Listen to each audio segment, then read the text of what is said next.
everyone! So for today's video, kay mag-quiz ta sa atong self gamit ang Flipcard tool. So kani siyang Flipcard tool guys, kay gipahimo mi ani sa mga instructor. Shout out kay Sir Part, sir. So kani siya guys, na siya question sa atubangan, then sa likod niya ang answer. So ato ni siyang i-test guys into 5 days guys kung effective ba ni siya as a learning tool. So, nata diri colorful atong kuan guys no. So lain-lain og color atong Flipcards nga gihimo. And then ato ni siyang i-rumble guys. Then pag kuan na to mag-rumble ta mga kuan mga 5 ka ana, 5 ka saksakan. Ato na ding ansiran sugod sa una nga question nga makita nato padulong ni mahurot ni siya. So 15 question di siya guys. So out of 15 nantaw na tog pila atong matubag. So ato na siya isaksak guys, 5 ka kuan saksakan. Bara tagasaksak og baraha, charot. So inani siya 1 2 3 4 and 5. And para di siya makuan kay sa tubangan niya is tubangan niya is question din nasa likod ang answer. So ato ning baliktad ang nasa pinakaluyo guys para di na to makita ng answer sa pinakaluyo. So ibaliktad na to siya. Na okay, so baliktad na to. So karon guys, mag-start na ta. So unsa bang utong unang question ani diri? Kani. So yellow ang color guys. So mo ni siyang unang question. So first question, what are the key agile methodologies? So key agile methodologies, na remember na ko guys kay upat to. Ay dili day tulo ra day guys. Na mali pa kapit. So tulo ra siya guys na Scrum, Kanban ug extreme programming. So i-check na to guys ug tama ba jud ta. So i-flip na to ni siya. Charan. So naara guys. So sakto ta guys, Scrum, Kanban ug extreme programming. So natay first correct, natay check. Okay. Second question. What are the strengths of the Agile model? Dili na guys. Strengths sa Agile models, kuan to siya.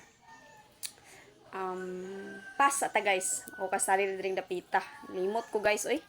So mo din ni siyang answer oh.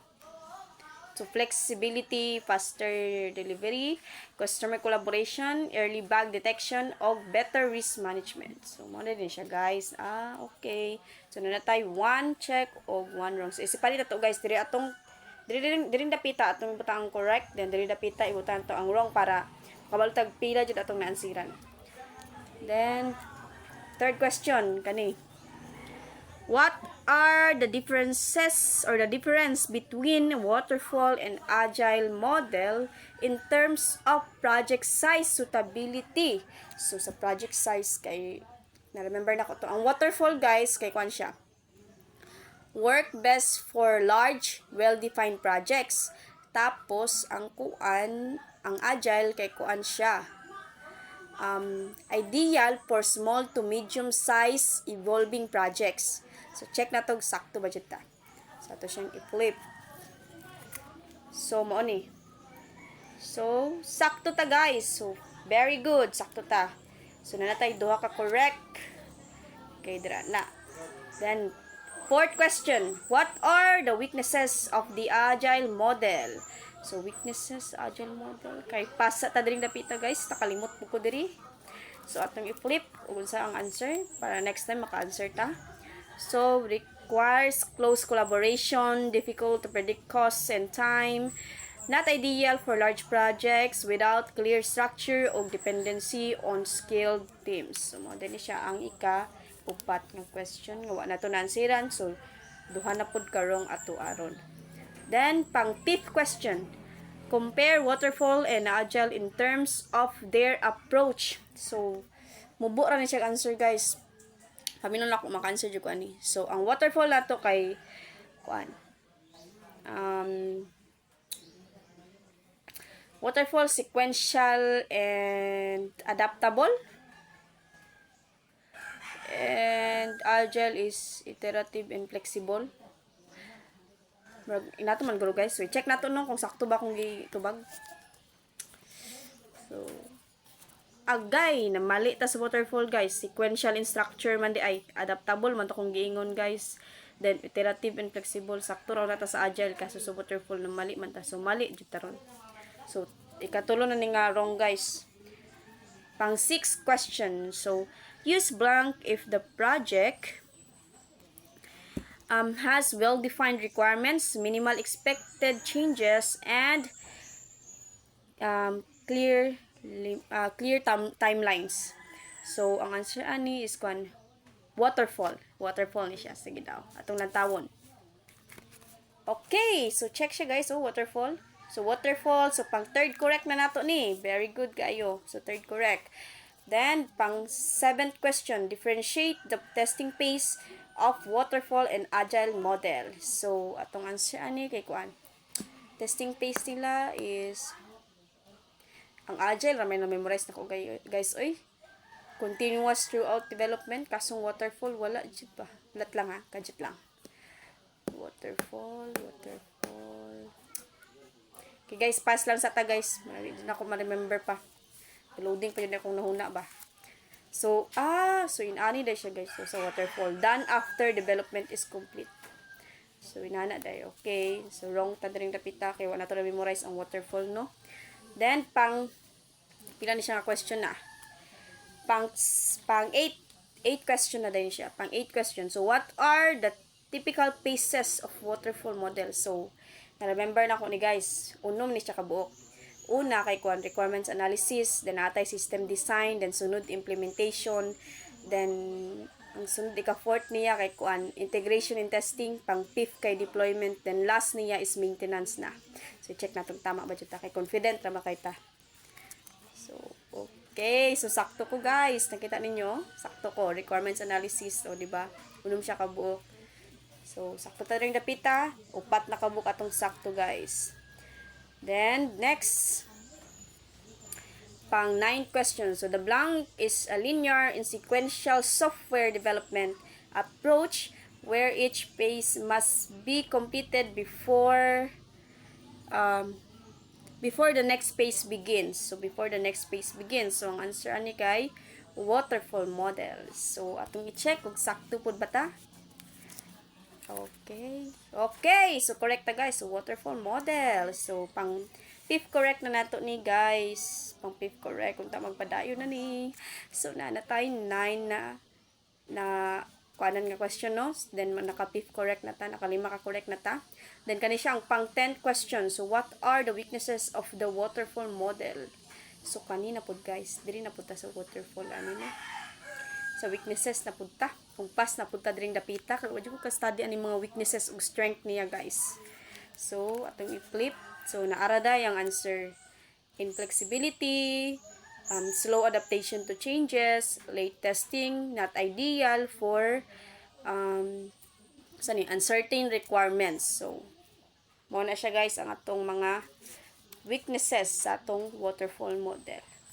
Then, kani siya pang 11th question. Pang 11.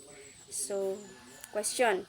How do waterfall and agile models differs in terms of customer involvement and risk management? So, customer involvement and risk management.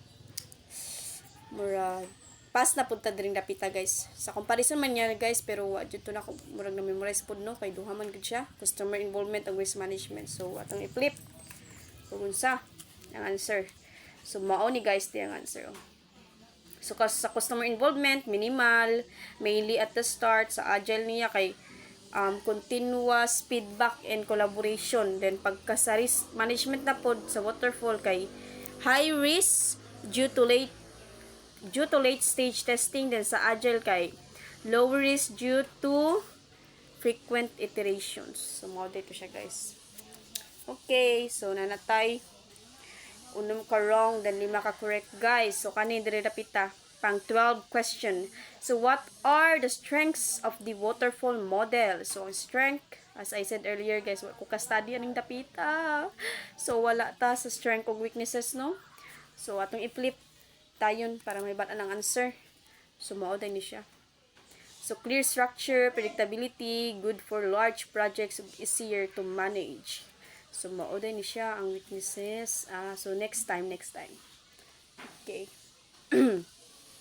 Excuse me. So, mao ni siya ang pang 13th question. So, the blank is an iterative and flexible approach where development is divided into small increment called sprints. So, answer ani kay Agile model. So, Agile model, i-check natin sakto ba ta? Okay, flip the cards and here we go guys. So, sakto to rin dapita guys. Agile model. So, nanatay pang 6 correct. So, unom na itong correct. And now, this is the 14th question. Hapit na ta maabot sa 15. Hapit na nato ni mahurot. So, kani ang 14th. So, how do waterfall and agile approaches differ in terms of time to market, flexibility, and change management? So, tulo siya kabuk guys sa iyahaning comparison gihapon, no? O, pasa ta po din dapita. So, i-flip na to para mabalan to sa ang answer. So, maura dahil ni guys. So, mugbo ra siya answer, no? Pero wa man ta ka-study. So, mo nang apiki gihapon. So, pass na punta. And before nato ni siya ibutang, i-flip sa nato ni kay napay last question. So, taran! So, mo ni ang pang last question, pang 15th question. So, use blank if the project requires continuous updates, user feedback, and rapid delivery of working features. So, ang answer ani kay Agile. So, i-flip na to kung sakto ba dyan ta. Oops. Okay. So, sakto ta guys. So, nanatay pang 7 correct. So, mawala to guys, no? So, natay 8 nga na wrong. So, mani siya guys. Mao na po ni atong istadyan og banat para po matubag na to ni sa sunod na to nga day. Dayon, of course, kung natay 8 nga wrong, 15 items man siya. So, natay nakuan nga 7 nga correct. So, good ra po siya as a day 1, no? As a beginner nga nag-start na day nga mag-kuan na ni as a learning tool. So, nakakuha na po nga na dyan tayo natun Pero, of course, kinahanglan dyan nga mahurot nato ni siya answer para mas nindot kay mas daghan ta mahibalan or makuan na kaalam. So, mora to guys. So, pag-study po mo din ha, para po makatubag po mo sa inyong mga lessons tira, na may mga quizzes, no? So, katara guys. So, see you on day 2. So, ugma guys. See you sa day 2. O, thank you for watching. So, please subscribe and like and that's all. Goodbye!